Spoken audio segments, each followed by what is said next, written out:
हिमाचल प्रदेश में सुक्खू सरकार की मुसीबतें कम होने का नाम नहीं ले रही है। बिजली बोर्ड के अधिकारियों और कर्मचारी के जॉइंट फ्रंट ने सरकार के खिलाफ हल्ला बोलते हुए हिमाचल में ब्लैकआउट की चेतावनी दे दी है, जिसका कारण हाल ही में बिजली बोर्ड में इंजीनियर के 51 पद खत्म करने और 81 चालकों की सेवाएं 1 नवंबर से समाप्त करना है। साथ ही ऑप्स को बिजली बोर्ड में लागू न करने कर्मचारियों की खासी नाराजगी है। बिजली बोर्ड के अधिकारियों और कर्मचारियों ने आज शिमला बोर्ड मुख्यालय कुमार हाउस में आपात बैठक बुलाकर 28 अक्टूबर से सुक्खू सरकार के खिलाफ मोर्चा खोलने का ऐलान कर दिया है। जॉइंट फ्रंट का कहना है कि सरकार द्वारा बिजली बोर्ड की स्थिति को ठीक करने के लिए बनाई गई कैबिनेट सब कमेटी बिजली बोर्ड को 3 हिस्सों ट्रांसमिशन, जनरेशन और डिस्ट्रीब्यूशन में बांटकर इसका निजीकरण करना चाह रही है। सरकार ने अगर 28 अक्टूबर से पहले अपने फैसलों पर पुनर्विचार नहीं किया तो बोर्ड के कर्मचारी और अधिकारी आर पार की लड़ाई लड़ेंगे, जिसमें बोर्ड के 30,000 पेंशनर और 16,000 कर्मचारी सड़कों पर उतरने को तैयार हैं। हीरा लाल वर्मा ने कहा कि सरकार दशा सुधारने के बजाय बिजली बोर्ड को खत्म करने की साजिश रच रही है, जिसे जॉइंट फ्रंट किसी भी हालत में स्वीकार नहीं करेगा। अगर ब्लैकआउट की भी जरूरत पड़ेगी तो बिजली बोर्ड कर्मचारी अधिकारी जॉइंट फ्रंट इससे भी पीछे नहीं हटेगा। पंजाब दस्तक के लिए सुरेंद्र राणा की रिपोर्ट। कि जो 18 तारीख को ऑर्डर हुए थे उसमें 51 पद इंजीनियर्स के ख़त्म किए गए।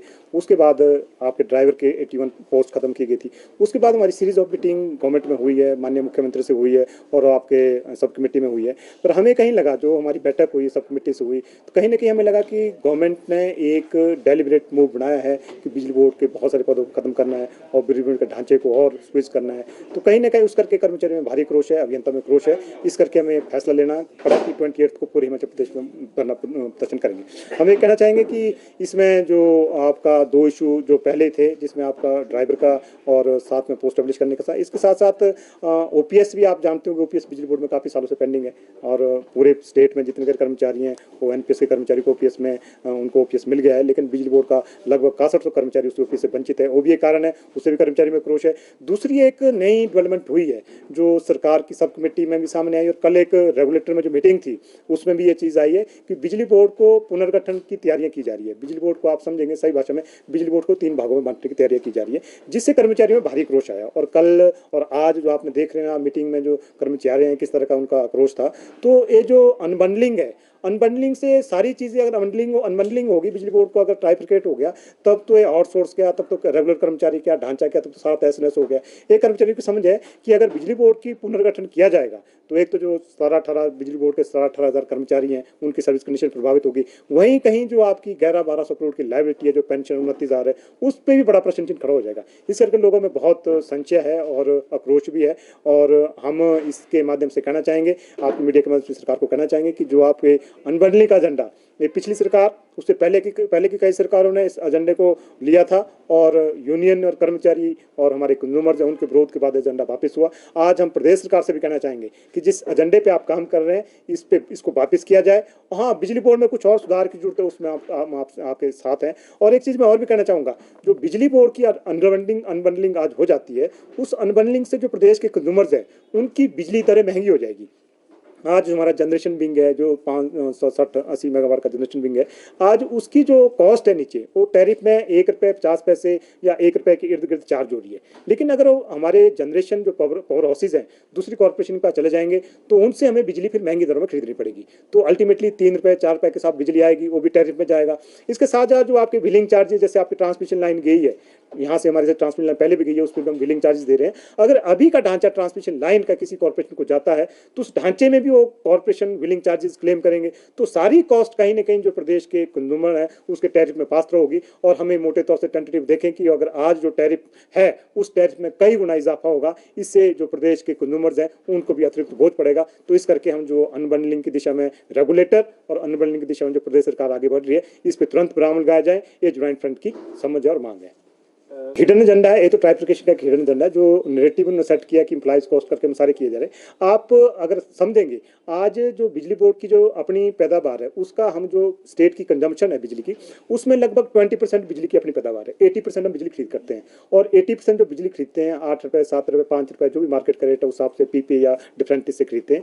तो अभी जो गवर्नमेंट से कहने पर हम 125 यूनिट फ्री दे रहे हैं। हम क्या कर रहे हैं, अभी जो गवर्नमेंट का जो बिल बनता है उसको रेज कर रहे हैं, लेकिन गवर्नमेंट बोलती है ग्रांट है, वो ग्रांट नहीं। आज की डेट में गवर्नमेंट से बिजली बोर्ड को कोई ग्रांट नहीं आ रही है, जो सब्सिडी उनके कहने पे दी जा रही है वही रोल बैक हो रही है। पहला तो वही है, और सबसे बड़ा जो बिजली बोर्ड के संकट का कारण है वो वही है, गवर्नमेंट उस सब्सिडी को समय पे रोल बैक नहीं कर पा रही है। आज भी 600-700 करोड़ की सब्सिडी गवर्नमेंट के पास है जो नहीं कर पा रही है। उस करके हमें क्या करना पड़ रहा है, हमें बैंक से पैसा लेना पड़ रहा है, महंगे इंटरेस्ट पे लेना पड़ रहा है। तो सारा कारण जो है, जो फ्री बीज है, जो है सब्सिडी दी जा रही है, गवर्नमेंट बढ़िया गवर्नमेंट दे सकती है, वो 300 दे 500 दे, लेकिन जो चैरिटी इंस्टीट्यूशन बिजली बोर्ड 6 महीने तक तो कर सकता है, तो सालों नहीं कर सकता है। तो गवर्नमेंट का जो सब्सिडी का पैसा रोल बैक समय पे आए तो बिजली बोर्ड की स्थिति अपने आप ही सुधरेगी। और मैं एक चीज और कहना चाहूंगा, सरकार के अपने फैसले में विरोधाभास है।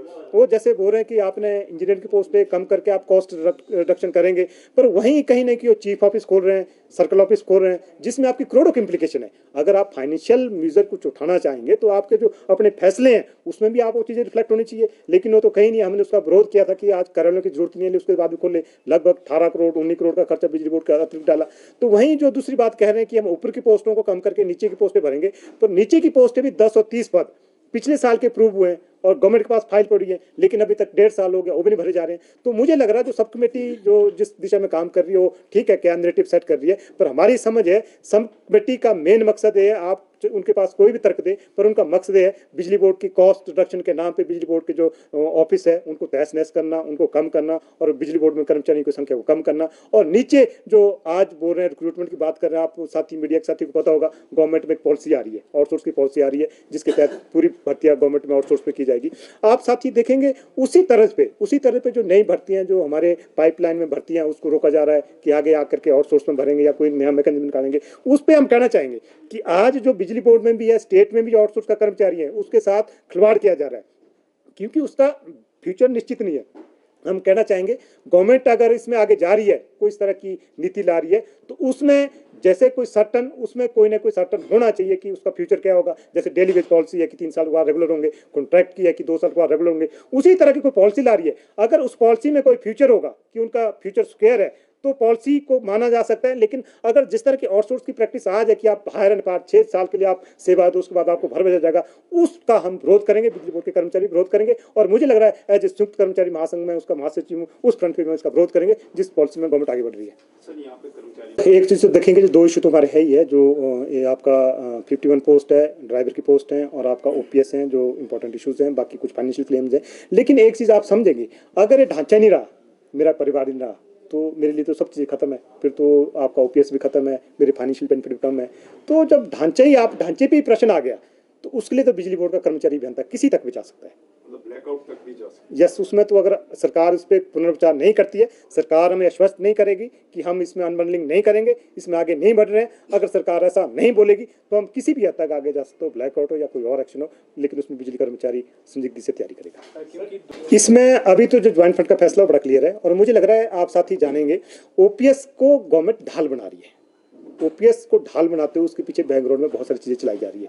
हमें ओपीएस पे उलझाया हुआ है, और पिछले साल भी आप देखेंगे ओपीएस में उलझाते हुए हमारे प्रोजेक्ट ले गए, हमारे ओल्ड ले कर दिए, और भी बहुत सारी चीजें आई। अभी भी ओपीएस के ढाल के नाम पे बैकग्राउंड में सारी चीजें चली हुई है। मुझे लग रहा है अब हम होलिस्टिक सभी जो इश्यूज हैं, ओपीएस है और अनबंडलिंग है और सारे इशू हैं, इन सामूहिक रूप से सभी इशू को लेकर के आगे लड़ाई लड़ेंगे। और मुझे लग रहा है ओपीएस में कहीं ना कहीं हमारे साथ भेदभाव हुआ है, और हम सरकार के साथ 1974 में सीसीएस पेंशन 1972 लागू हो गया था, लेकिन सरकार के कर्मचारियों को ओपीएस मिल गया, लेकिन बिजली बोर्ड के कर्मचारियों के साथ भेदभाव है, ये हम मानते हैं। इससे कर्मचारियों में भारी क्रोध है। इस लड़ाई तक कहीं हम एक अंतिम अमलजामा देंगे, ये ज्वाइंट फ्रंट की समझ है।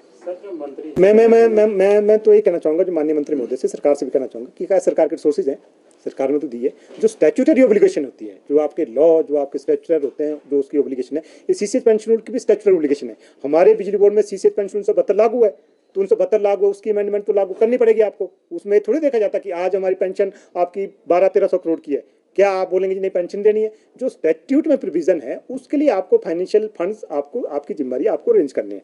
जैसे गवर्नमेंट में फाइनेंशियल क्राइसिस है, फिर भी ओपीएस वहाँ आया, यहाँ भी अगर फाइनेंशियल क्राइसिस है तो आएगा। मोटे तौर पे तो हम ये कहना चाहेंगे, अगर ओपीएस आज की डेट में बिजली बोर्ड में लागू की जाती है, इसमें अभी जो खर्चा है, इम्प्लीकेशन है, पर एनम की इम्प्लीकेशन है, वो 9 करोड़ की है।